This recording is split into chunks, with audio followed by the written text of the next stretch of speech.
Экстренные вести. Здравствуйте. Настоящая проблема для Запада – союз между Россией и Китаем, а не конфликт на Украине. Об этом заявил экс-помощник президента США по национальной безопасности Джон Болтон. И Китай, и Россия говорят, что это союз без границ. И я думаю, что они говорят это серьезно. В этом настоящая проблема для Запада, независимо от того, что произойдет на Украине.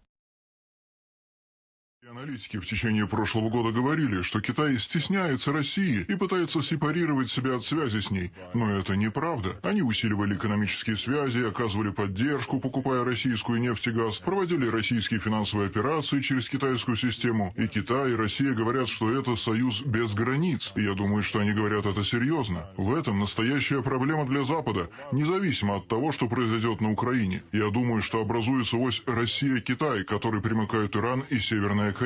Взгляните на карту, взгляните на географию. Нам необходимо относиться к этому серьезно. На этом у нас все. Подпишись на наши новости и будь в курсе всех событий в мире.